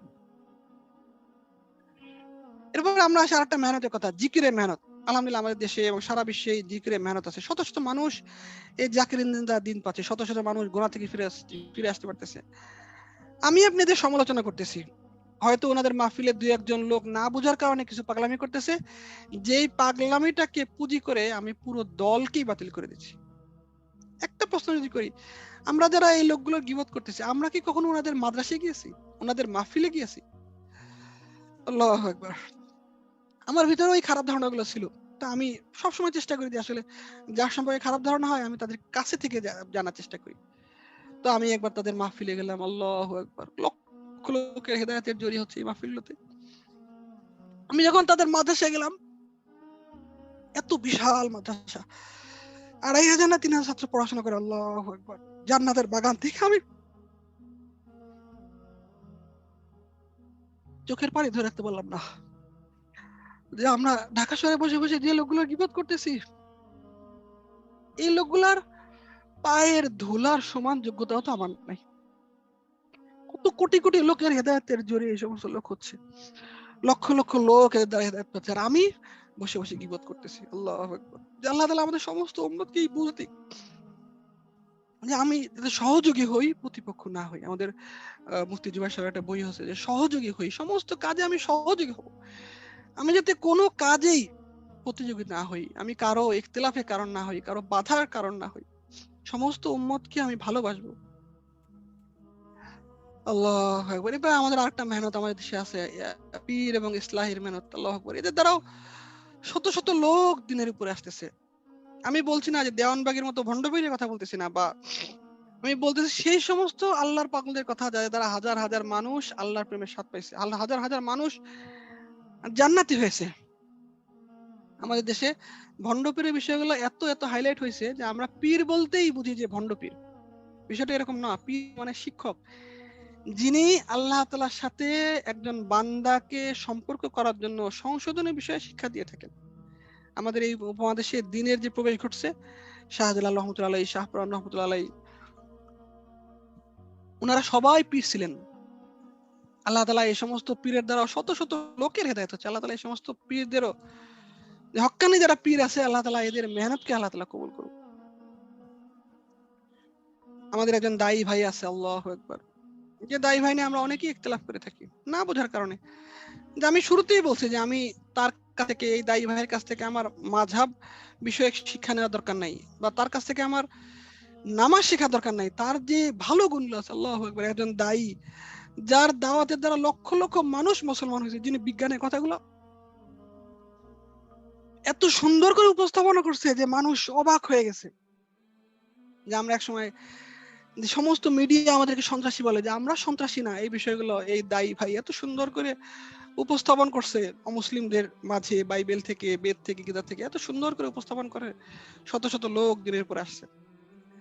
এক সময় হিন্দুস্তানের কট্টর হিন্দুত্ববাদী সংগঠনগুলো আন্দোলনের মুখে যে এই ভাইকে হিন্দুস্তান থেকে বের করে দেওয়া হয়, আর আমরা কিছু ভাই খুশি হলাম যে হায় রে আল্লাহু আকবার, সে তার দেশ ছাড়তে হলো কার কারণে? এটা কি ওনার পকেটের, ওনার সম্পদের কারণে? উনি তো একজন ডাক্তার ছিলেন, চাইলে পারতেন যে ওনার জিন্দেগিকে ডাক্তার এলেন কাটা দেওয়ার জন্য। শুধু দাওয়াতের কারণে উনি দেশান্তরী হলেন। আল্লাহ তাআলা আমাদের সমস্ত ভাইদেরকে ভালোবাসার তৌফিক দান করুন। ওনাদের পায়ের সমান যোগ্যতাকে আমরা রাখি।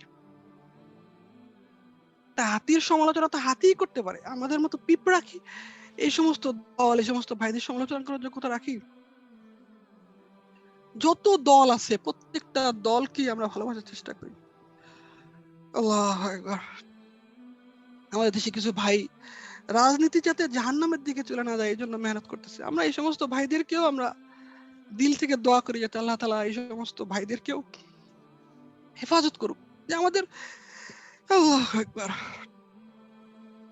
আমি আসলে কথা বলতে পারতেছি না, বেশি আবেগ চলে আসছে আর কি। এই জন্য যেটা বলছিলাম যে আজকে আমাদের ভালোবাসার সময়, যে আজকে যে আমাদের পরিচয় তো হওয়া দরকার ছিল যে আমরা দায়ী, যে আমরা আজকে হানাফি না, আজকে সালাফি না, আজকে আহলে হাদিস না, আজকে আমরা শাফিঈ না, হাম্বলি না। আমাদের সবচেয়ে বড় পরিচয় হওয়ার কথা ছিল দায়ী। আজকে আমি চিন্তা করি যে আমি একজন লোকের বিরুদ্ধে যখন লাগি তখন আমি এটা চিন্তা করি যে আমার দ্বারা কতটুকু কাজ হয়েছে, আমি কি পারছি যে শত শত লোককে দিনের পরে নিয়ে আসতে? আল্লাহ তাআলা আমাদেরকে এত বুদ্ধি দিল, এত ব্রেন দিল, আমি আমার ব্রেনে কতটুকু অংশ দিনের জন্য ব্যয় করছি। তো আমি আজকে এতটুকু নিয়ত করি যে আমি কারো প্রতিপক্ষ হব না, কারো সমস্ত ভাইকে আমরা ভালোবাসবো, সমস্ত মানুষকে আমরা দিনের জন্য ভালোবাসবো। একটা বিষয় দেখেন, যে আমরা দেওয়ানবাগীর সম্পর্কে কিছু কথা বললাম, যে আসলে দেখেন আবু জেহেল বেশি গুনাহগার না দেওয়ানবাগীর যে লোকগুলো আছে বেশি গুনাহগার? আল্লাহু আকবার। সহজ একটা প্রশ্ন আপনাদেরকে করি, যারা মাজার পূজারী, যে মাজার পূজা করে, তারা স্পষ্ট শিরক করতেছে। তো আবু জেহেল কি বড় জাহান্নামে যাবে, নাকি এই মাজার পূজারী বেশি বেশি বড় জাহান্নামে যাবে? তো মাজার পূজারীদের শিরকের কারণে একদিন না একদিন, কারণ তারাও তো কালেমা পড়ছে, তারা তো আল্লাহ তাআলাকে আল্লাহ বলে মানে, আল্লাহ রাসূলকে রাসূল বলে মানে, তো তাদের শাস্তি হবে, হাজার হাজার বছর শাস্তির পরে একদিন না একদিন তো তারা জান্নাতে যাবেই। আর এই যে লোকগুলো খ্রিস্টান, বৌদ্ধ, তারা তো সরাসরি জাহান্নাম, তাদের তো কোনো বিচারই হবে না। আল্লাহ, এই জন্য আমরা আমাদের দৃষ্টিভঙ্গিকে চেঞ্জ করি। আমাদের এখন ভালোবাসার সময়, আমাদের এখন বিভাজনের সময় না। যে আজকে আমরা মুসলমানরা বিভাজন করতে করতে করতে করতে এমন একটা পর্যায়ে চলে আসছি, কেউ কাউকে দেখতে পারি না, কেউ কাউকে সালাম দিই না। আমাদের আই ফতোয়াতে একবার প্রশ্ন আসছে যে আমাদের এক ভাই তবলিগের ওই দল করে, তার সাথে কি আমার মেয়ে বিয়ে দেওয়া যাবে কিনা? তা আমাদের মুফতি সাহেব আমাকে ফোন দিয়েছে, আমিও কাঁদছি, সেও কাঁদছি, যে আজকে মুসলমানের কি হইলো? আমরা আমাদেরকে কোথায় নিয়ে গেছি, যে একজন দায়ী মুসলমান, যে দায়ী মুসলমান কোটি কোটি লোকের থেকে যে দামি, সেই মুসলমান নিয়ে আজকে আমরা প্রশ্ন করতেছি যে এদের সাথে কি আমার মেয়ের বিয়ে দেওয়া যাবে?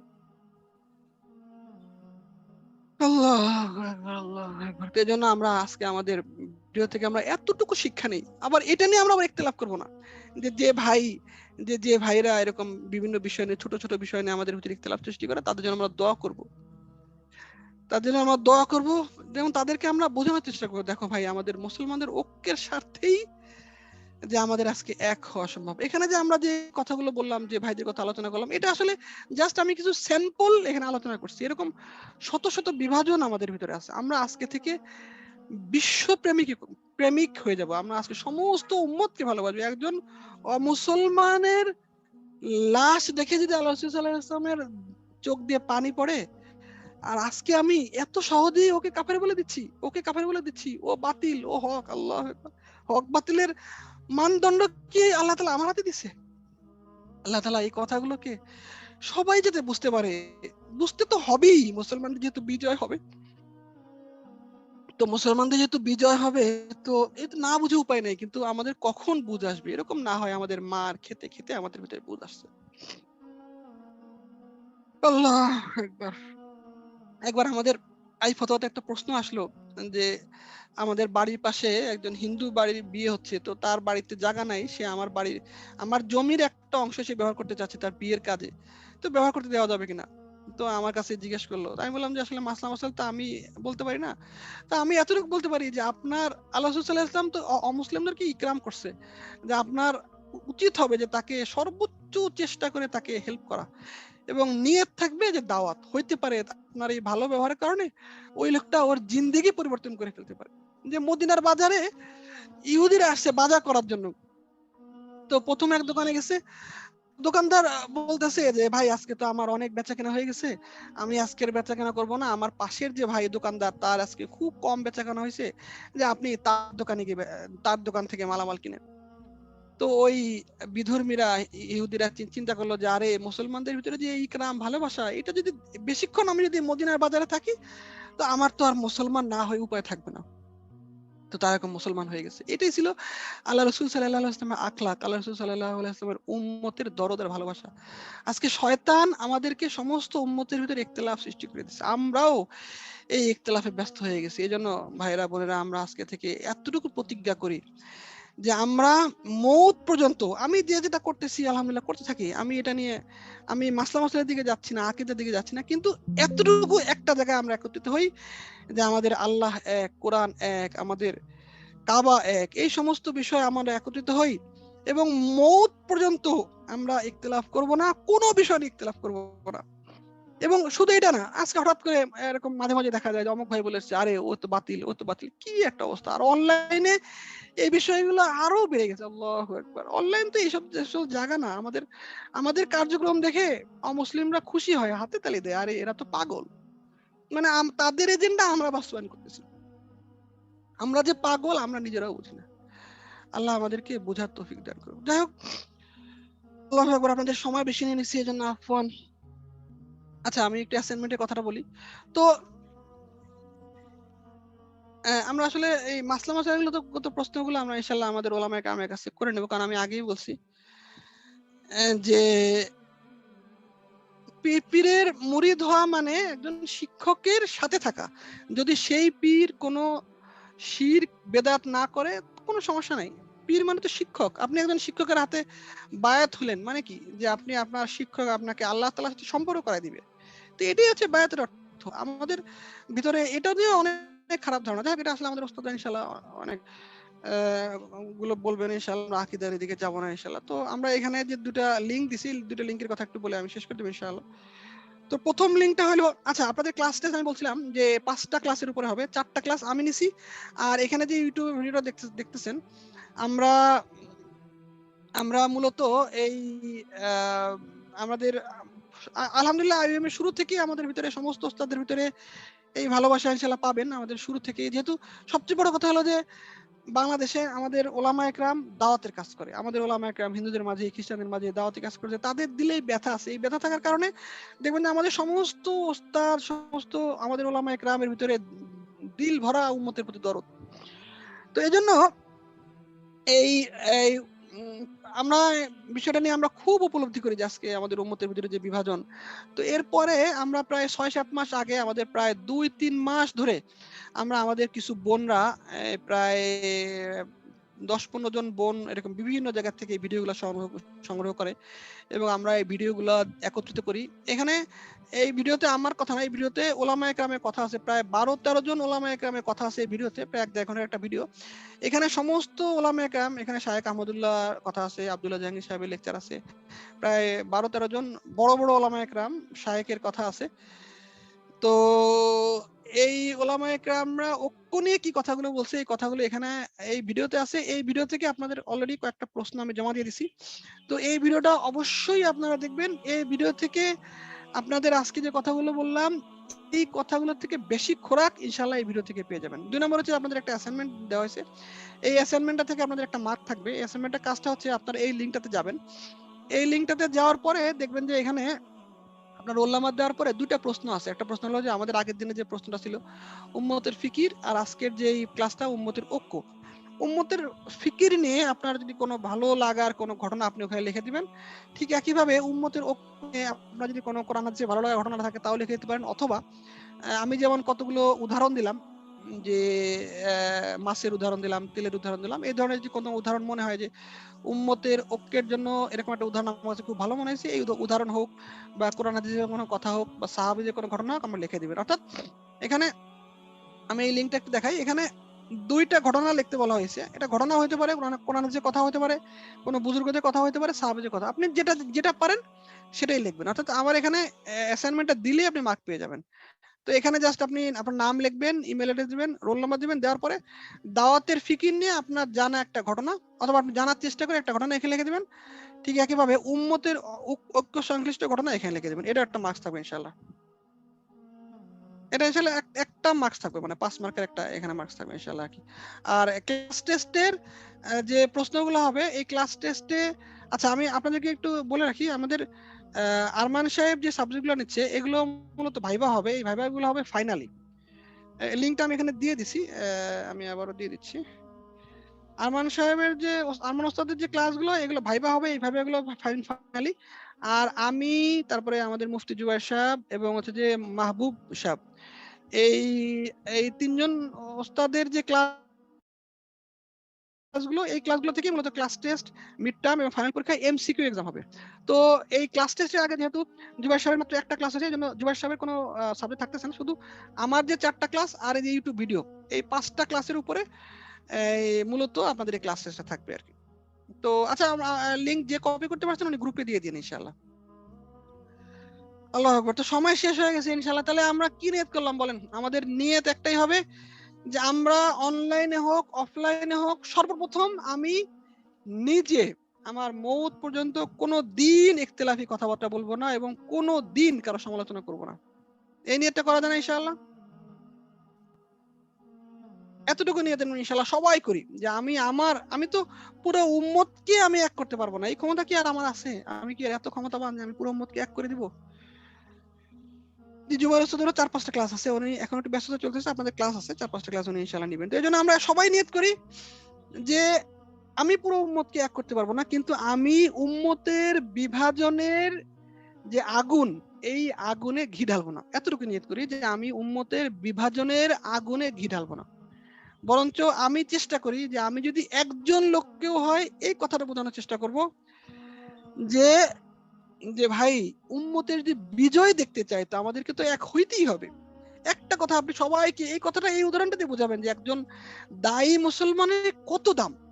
তো আমরা কার বিরুদ্ধে কথা বলতেছি, কার বিরুদ্ধে আমরা লেখালেখি করতেছি অনলাইনে।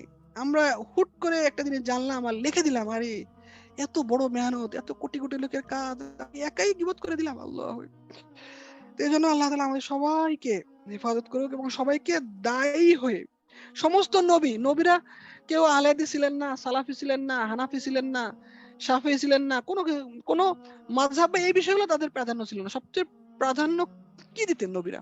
নবীদের কাজই ছিল দাওয়াতের কাজ। সমস্ত নবী এক বাক্যে দায়ী ছিলেন। তো আমরা নবীদের কাজটা করি না কেন? তাহলে তো আমাদের ভিতরে ঐক্য চলে আসে। আমরা সবাই ইনশাআল্লাহ নবীদের কাজ করব, সবাই দাওয়াত দিব। মাজার পূজারীদের সাথে ভালো সম্পর্ক কেন করব? তাদেরকে দাওয়াত দেওয়ার জন্য, তাদেরকে দোয়া করব যে তাদের একজন হিন্দুকে যেমন দেখলে আমাদের চোখে পানি চলে আসে, আল্লাহ এই লোকটা মরার সাথে সাথে জাহান্নামী হয়ে যাবে, ঠিক একইভাবে মাজার পূজারীদের সাথেও আমি ভালো সম্পর্ক কেন করব? যে তাকে অনুসরণ করার জন্য না, বরঞ্চ তাকে সঠিক বুঝ বোঝানোর জন্য।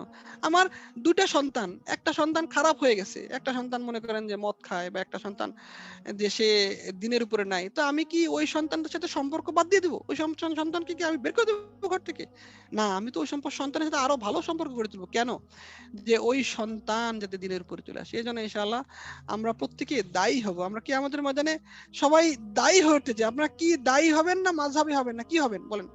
আমাদের একটাই, আমরা তো মাযহাব মানবো ইনশাআল্লাহ, এটা নিয়ে সমস্যা নেই। আমরা আমাদের যে যেটা মানতেছি ওলামা কেরামের সাথে পরামর্শ করে চলবে, কিন্তু আমাদের পরিচয় হবো দায়ী। আমরা কিয়ামতের ময়দানে আমরা কি নবীদের সাথে আমরা হাসর চাই কিনা? তাহলে আমাদের নবীদের সাথে যদি আমরা হাসর চাই, তা আমরা ইনশাআল্লাহ দায়ী হব, আমাদের পরিচয় হবে দায়ী।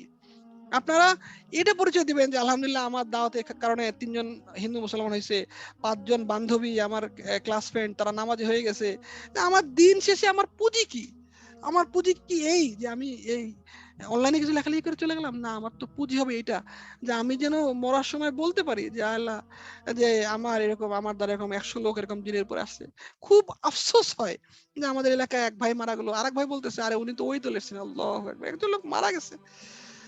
তো আমার জানাজা তো এমন হওয়া উচিত যে আমার জানাজায় সমস্ত দলের লোক আমার জানাজায় আসবে, যেটা হবে যদি আমি দায়ী হই। তো এই জন্য আমরা ইনশাল্লাহ দায়ী হব। আমাদের পরিচয় আজকের থেকে দায়ী।